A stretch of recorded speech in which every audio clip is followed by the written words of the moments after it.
Olhando para essa pilha gigantesca de documentos da Demarest, os alertas da Ius Natura e os recortes do Diário Oficial da União, a primeira coisa que me veio à cabeça foi como alguém consegue acompanhar tudo isso. Uhum. E ainda ter tempo para administrar uma empresa, né? Porque o final de 2025 e o início de 2026 simplesmente despejaram uma avalanche de atualizações ambientais no Brasil. Nossa missão hoje é dar um mergulho profundo nas fontes e tentar desembolar essa teia complexa de novas regras. Com certeza. E é uma teia que afeta todo mundo. Exato. Além dos relatórios jurídicos mais formais, temos um material fantástico que dá um verdadeiro choque de realidade pra gente. É a transcrição de um vídeo da consultora ambiental Roselé Eveld lá no YouTube. Ah, esse vídeo é excelente. Muito bom, né? Ela ilustra perfeitamente as dores de cabeça e, às vezes o desespero mesmo de quem tá com a mão na massa tentando aplicar essas normas no dia a dia. Certo, vamos desempacotar isso. Quando a gente olha para todo esse cenário, a burocracia ambiental brasileira tá realmente passando por uma modernização tecnológica real? Ou estamos apenas vendo o governo mudar o problema de endereço e transformar a papelada em formulário online? Essa é a grande tensão que transparece em todos os nossos documentos de hoje, sabe? O objetivo da nossa análise não é só ler o que mudou no texto da lei, mas entender o xadrez por trás dessas mudanças simultâneas.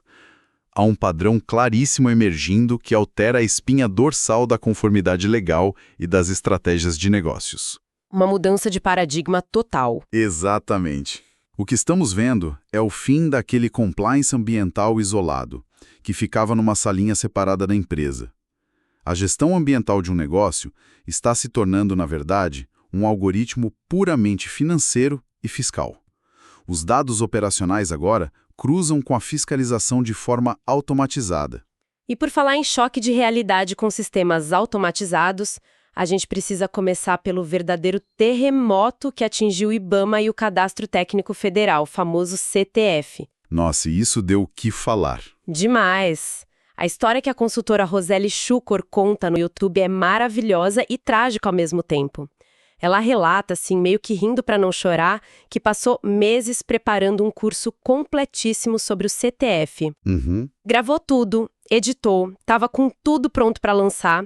Aí, bem no apagar das luzes do ano, literalmente no dia 26 de dezembro de 2025, o IBAMA publica a Instrução Normativa 23. Alterando profundamente as regras do jogo. Isso, alterando toda aquela antiga IN de 2021, basicamente o roteiro inteiro do curso dela foi invalidado da noite para o dia. Imagina a frustração de perder meses de trabalho assim.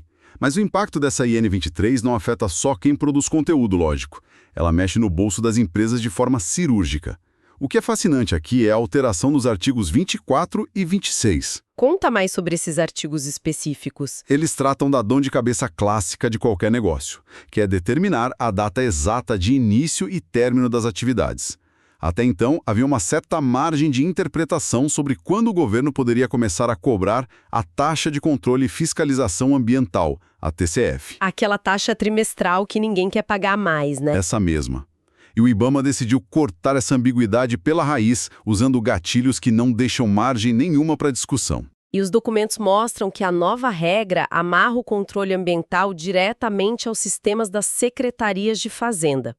O gatilho para o IBAMA agora é a data da primeira nota fiscal emitida ou a data em que a prefeitura concede a autorização de funcionamento. Perfeito. E para provar que a empresa encerrou a atividade e não precisa mais pagar a taxa, o que vale agora é a última nota fiscal ou um documento contábil formal de paralisação. Mas espera, se a empresa atrasar uma licença, mas já estiver faturando e emitindo nota, o IBAMA vai saber instantaneamente. Essa é a grande jogada. Ao cruzar o banco de dados do IBAMA com a emissão de notas fiscais, o governo fecha o cerco contra a evasão de taxas. É uma mudança enorme. A sua regularidade ambiental passa a ser um espelho direto da sua contabilidade. Ou seja, se faturou, o sistema entende que está operando. Exato. Se existe nota fiscal rodando, existe presunção de atividade e, portanto, cobrança de taxa ambiental. O alerta regulatório da Ius Natura frisa exatamente isso. Qualquer inconsistência entre o que o seu contador declara lá na frente e o que o seu engenheiro ambiental relata nos sistemas vai bloquear imediatamente o seu certificado de regularidade. E a gente sabe que sem esse certificado, a empresa para, né? Não consegue crédito no banco, não participa de licitação e não assina contratos com grandes fornecedores. É morte súbita no mercado. Morte súbita. O compliance ambiental virou compliance fiscal. Mas olha só, a consultora relata uma parte dessa instrução normativa que me deixou bastante confusa. Ela aponta que várias atividades simplesmente sumiram do anexo I, que é aquela lista que define quem precisa se cadastrar no CTF. Sumiram mesmo várias categorias. Sim, a categoria de lavra garimpeira com o uso de mercúrio desapareceu. Várias categorias de tratamento de resíduos industriais, como entulho de construção e lixo hospitalar, também. Mas o que a deixou em choque total, e eu admito que eu também fiquei, foi a exclusão do porte, uso e comercialização de motosserras. Essa exclusão gerou muito barulho nas redes sociais. Como é que o IBAMA justifica tirar o controle do uso de motosserras de um cadastro federal num país com os desafios gigantescos de desmatamento do Brasil? Isso não é um risco absurdo para o meio ambiente? À primeira vista, parece mesmo que o IBAMA jogou a toalha e liberou geral. Mas o buraco é mais embaixo. Essas atividades não estão caindo num vácuo legal onde tudo é permitido.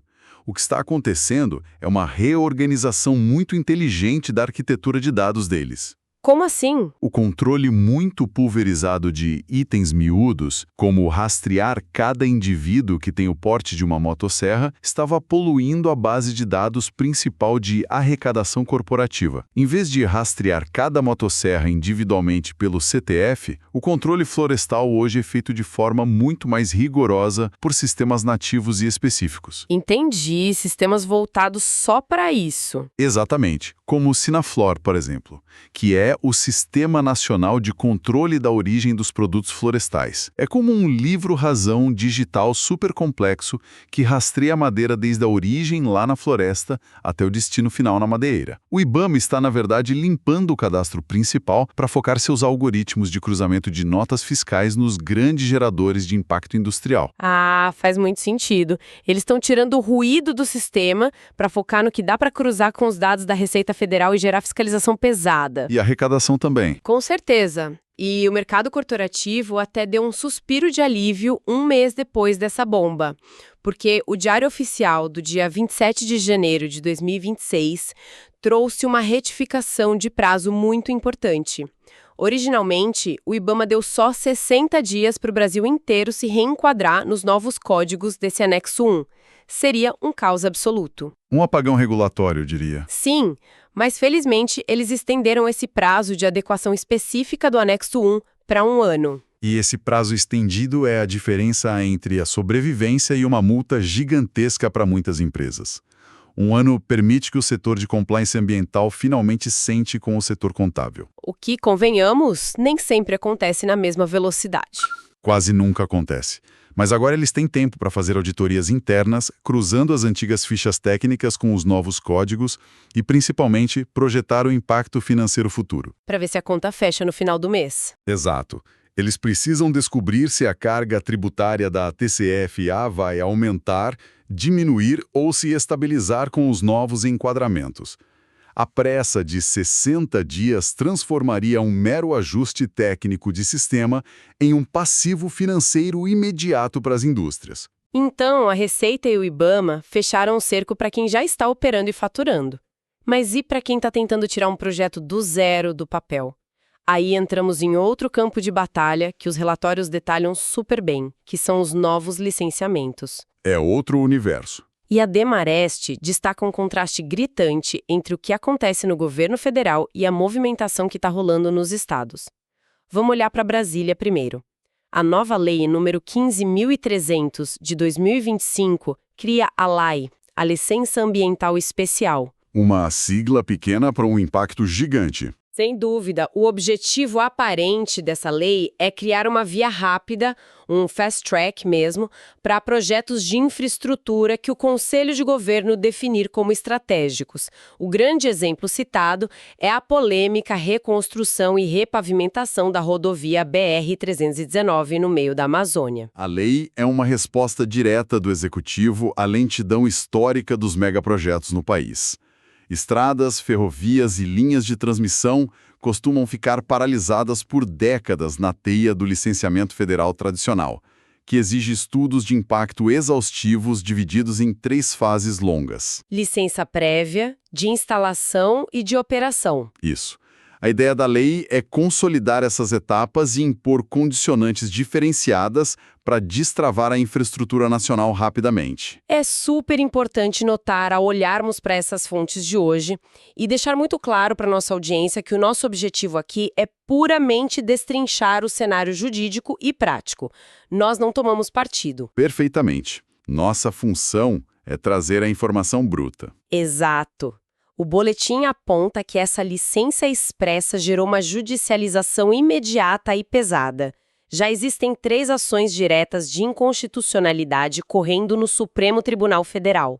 E quem está processando vai desde partidos políticos variados como Partido Verde, Rede e PSOL, até associações de classe forte como a APIB, que representa povos indígenas, e a ANAMA. O que mostra o peso da oposição a esse fast track. Mostra sim. A alegação central deles nas peças jurídicas é que acelerar essas obras viola o direito constitucional ao meio ambiente equilibrado, atropela os estudos de impacto profundo que são necessários e coloca comunidades tradicionais em risco real.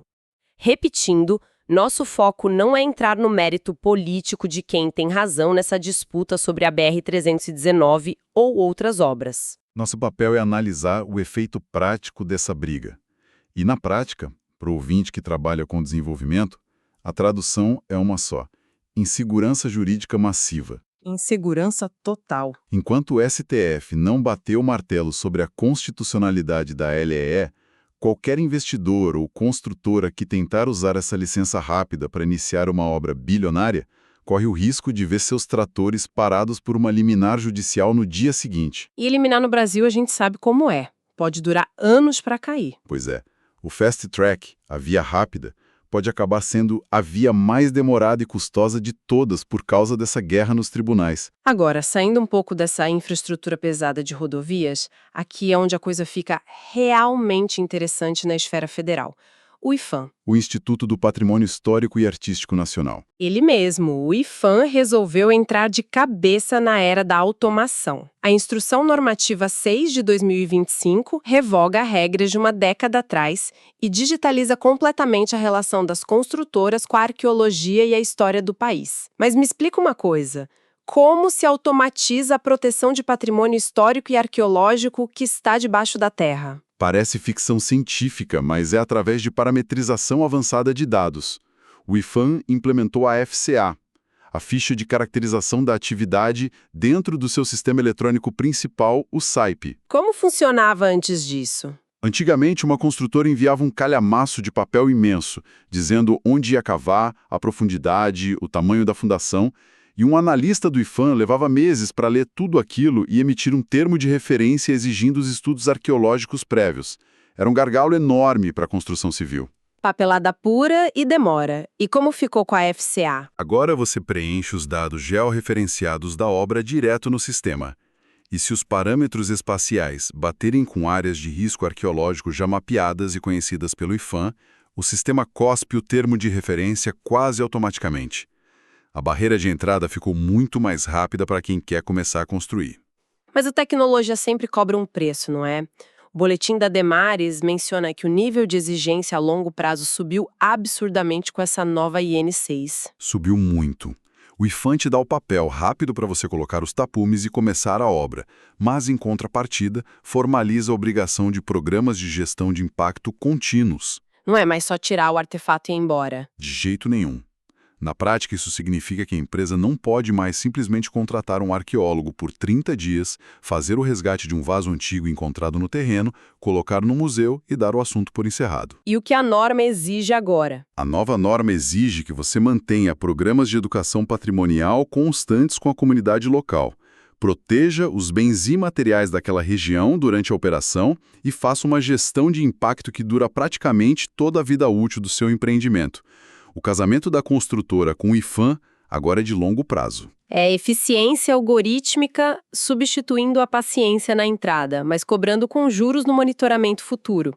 E se no nível federal a discussão é sobre rodovias na Amazônia e sistemas arqueológicos complexos, nos estados a realidade é outra. O Brasil tem dessas realidades paralelas. Sim, o boletim mostra um movimento fortíssimo de desburocratização local. No Paraná, por exemplo, o Instituto Água e Terra criou duas coisas chamadas DILA e DILAN para isentar algumas atividades. O que exatamente são essas siglas e por que isso importa para quem opera no estado? Elas são a essência da simplificação para projetos de pequeno e médio impacto. A DILA é a Declaração de Inexigibilidade de Licença Ambiental, e a DLAN foca no licenciamento municipal especificamente. E qual é o impacto prático na vida real? Pense no dia a dia.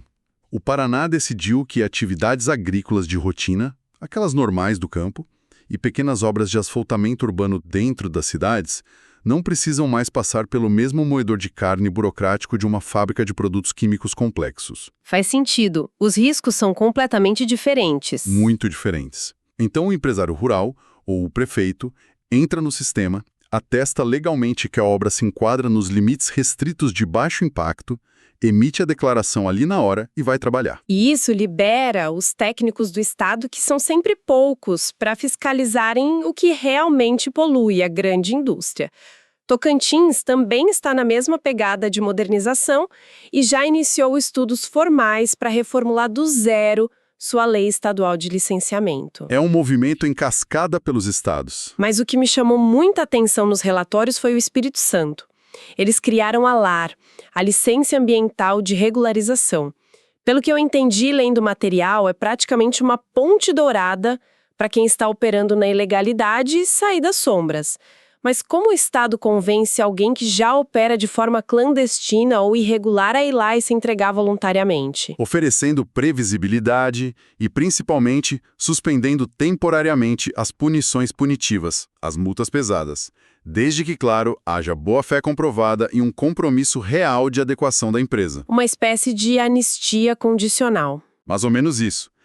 A LAR permite que uma fábrica que, digamos, cresceu desordenadamente ao longo dos anos e perdeu o controle das suas licenças originais, procure o órgão ambiental capixaba proativamente.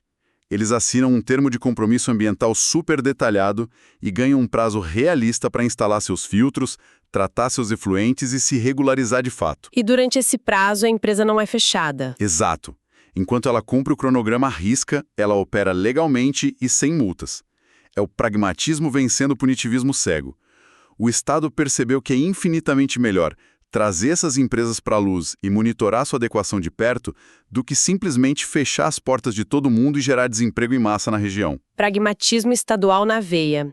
E se os estados estão simplificando o básico para resolver o passado, eles também estão correndo freneticamente para abraçar o futuro. A nova fronteira econômica. Isso. Vamos entrar no nosso último grande bloco do mergulho de hoje.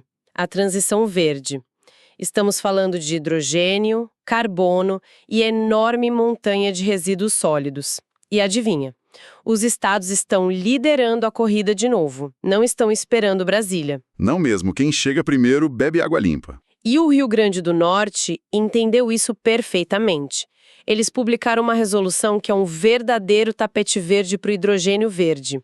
Eles dispensaram de licenciamento prévio a instalação de eletrolisadores de até 10 megawatts. A única exigência pesada é que o projeto não fique em áreas de conservação, óbvio, e apresente planos de ação de emergência. Mas dispensar licença para uma planta de energia não é ser flexível demais com os riscos? Não quando você entende a escala da tecnologia e o objetivo geopolítico do Estado. Geopolítico. Sim. Um eletrolisador de 10 megawatts é considerado uma planta piloto, algo de pequeno porte na indústria do hidrogênio. O Rio Grande do Norte tem um dos maiores potenciais de geração de energia eólica e solar do planeta. E o governo estadual sabe que a corrida pelo hidrogênio verde é uma disputa global por capital. Todo mundo quer atrair os mesmos investidores internacionais. Exatamente. Exigir o plano de ação de emergência garante a segurança industrial e ocupacional básica da instalação. Mas tirar aquela trava inicial do licenciamento ambiental moroso permite que a inovação tecnológica aconteça rápido no Estado. Eles estão apostando todas as fichas que a velocidade de implementação vai atrair a tecnologia e o dinheiro do mundo todo para o Rio Grande do Norte antes que outros lugares como a Austrália ou o Chile o façam. Corrida do ouro verde faz todo sentido. E enquanto os estados aceleram na ponta da produção de energia nova, o governo federal está tentando montar a fundação financeira de toda essa transição climática.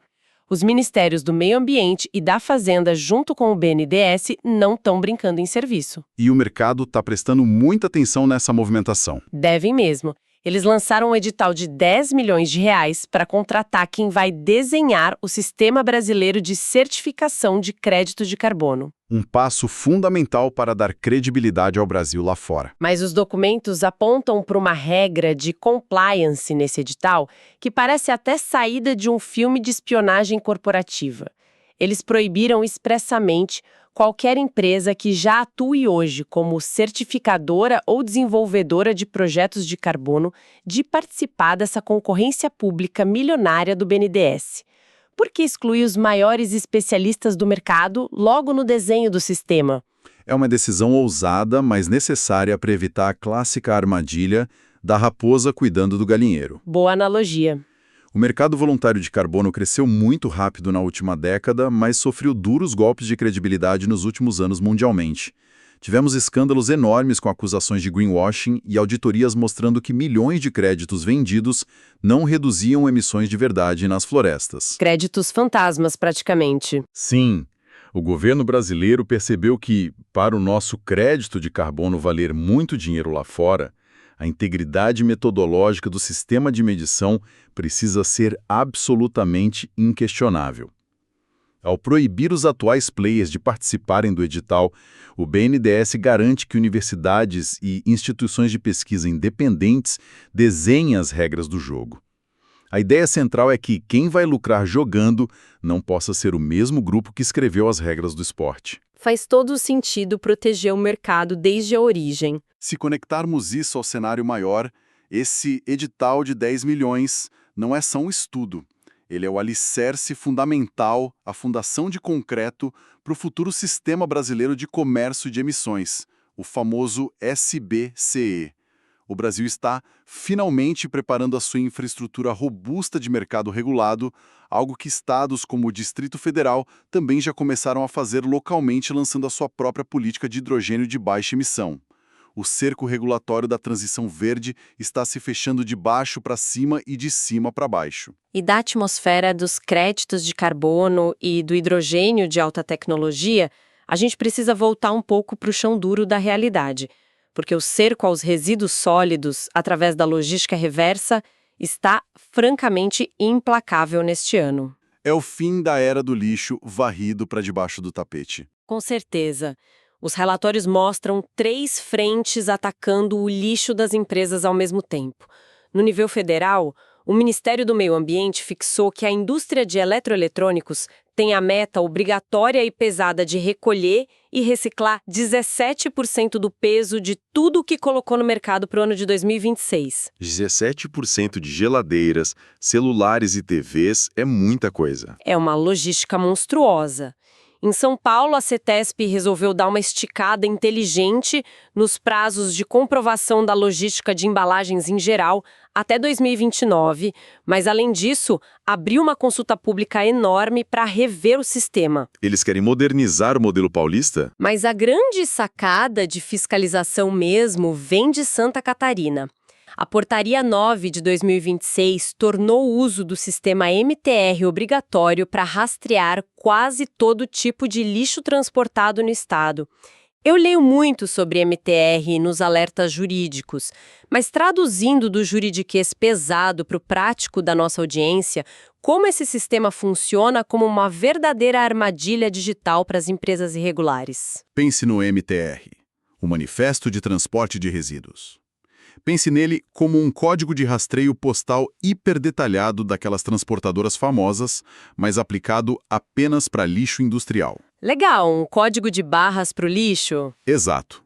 Historicamente no Brasil, a logística reversa era tratada por algumas indústrias como uma recomendação distante. Você pagava uma empresa terceira para colocar um caminhão lá, levar seu resíduo embora e, sinceramente, não perguntava mais nada, não queria saber onde ia parar. O famoso problema terceirizado.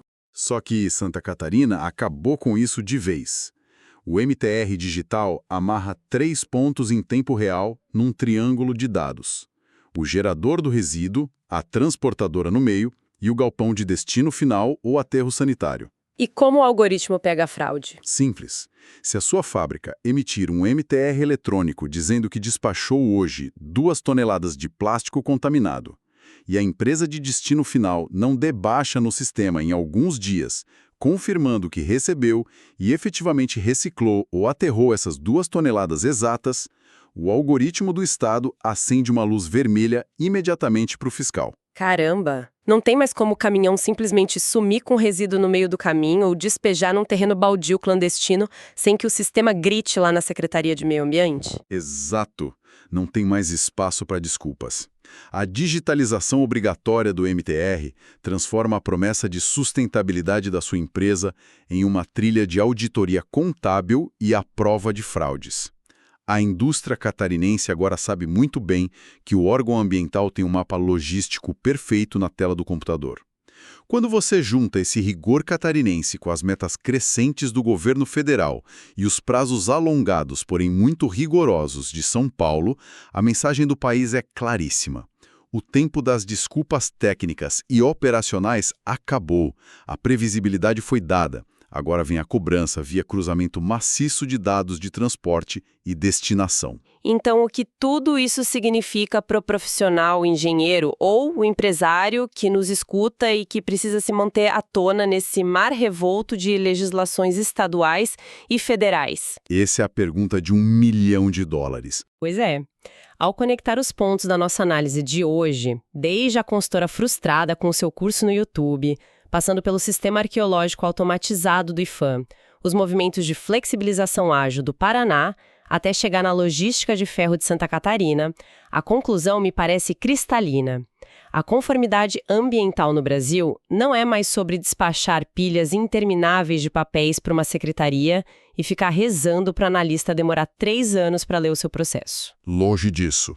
Essa era acabou de vez. Hoje, a conformidade é uma teia viva, rápida e implacável de dados interligados em tempo real. O IBAMA cruza suas informações diretamente com a nota fiscal da sua contabilidade corporativa. Santa Catarina mapeia digitalmente, por GPS praticamente, a rota do caminhão que tira o lixo da sua porta. E o BNDES está criando algoritmos invioláveis e à prova de fraudes para desenhar o futuro mercado de carbono. Se os sistemas internos de uma empresa não conversam perfeitamente entre si hoje, o governo vai ser o primeiro a descobrir o erro antes mesmo de seu auditor interno. É um mundo onde a contabilidade e o departamento ambiental precisam falar a mesma língua diariamente. A era da conformidade analógica acabou mesmo. Mas há uma reflexão final que o peso dessa pilha de documentos de hoje nos provoca a fazer, e é uma reflexão sobre a própria estrutura de poder e federação no Brasil. Qual seria? Vimos hoje o IBAMA, lá em Brasília, enxugando sua base do CTF, delegando o controle de atividades menores para sistemas florestais específicos e focando seus recursos pesados no cruzamento algorítmico de grandes dados financeiros. Eles estão olhando macro. Simultaneamente, vemos os governos estaduais avançando de forma extremamente agressiva e veloz nas lacunas. Assumindo a linha de frente. Exato. Legislando de forma inédita sobre a economia do hidrogênio verde no Rio Grande do Norte, isentando a burocracia do pequeno produtor com a DILA no Paraná e criando redes impenetráveis de rastreio de lixo industrial em Santa Catarina. A grande questão é, será que estamos presenciando o fim definitivo daquele modelo histórico do século XX, onde Brasília ditava cada vírgula do controle ambiental do país? É uma provocação e tanto. Talvez estejamos testemunhando ao vivo o nascimento de um novo formato de país, um modelo onde a União foca exclusivamente na espinha dorsal financeira do sistema e nos grandes acordos climáticos globais, enquanto os estados assumem o verdadeiro protagonismo da regulação tecnológica e da execução dura no dia a dia da indústria. É uma mudança tectônica na forma como o Brasil lida com seu próprio desenvolvimento econômico sustentável. E fica essa reflexão gigantesca para quem nos acompanha explorar e debater até o nosso próximo mergulho profundo nas fontes.